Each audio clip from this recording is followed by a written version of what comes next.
আজ পর্যন্ত কেউ লিখতে পারে নাই সাহাবাদের সন্তান। হায় হায় হায়, আপনি বলেন অজ্ঞতার যুগ, জাহেলিয়াতের যুগ। আমি তো বলি আজকের সময়টা জাহেলিয়াতকেও পিছিয়ে রেখা দিছে।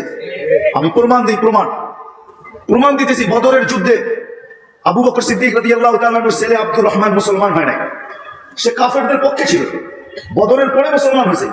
তো বাপ বেটা বসে বসে কথা বলতেছিল যে আব্বা, বদরের যুদ্ধে বহুতবার আপনি আমার তলোয়ারের নিচে চলে আসছিলেন, আমার রেঞ্জের ভিতরে চলে আসছিলেন, ইচ্ছা করলে আপনার গর্দান লইয়া দিতে পারতাম, কিন্তু বাবা যতবারই তলোয়ারের দিকে হাত নিছি তো আমার ভিতরটা চিৎকার দিয়ে বসছে যে তুই এত নিচা হইতে চাস তো কি করে চাচ্ছে? বাপের উপরে তরবারি, বাপের উপরে তলোয়ার চালাবি, তুই এত নিচা হজ তো হজ কি করে? আমার ভিতরটা চিৎকার দিয়ে উঠছে যে বাপের উপরে কি করে তরবারি চালাবি। ওই জাহেলিয়াতের যুগের ভিতরেও তো মানুষের দিলের ভিতরে, এক কাফের সন্তানের দিলের ভিতরে এই চিৎকার ছিল যে আমি তলোয়ার উঠাবো তো বাপের উপরে উঠাবো কি করে।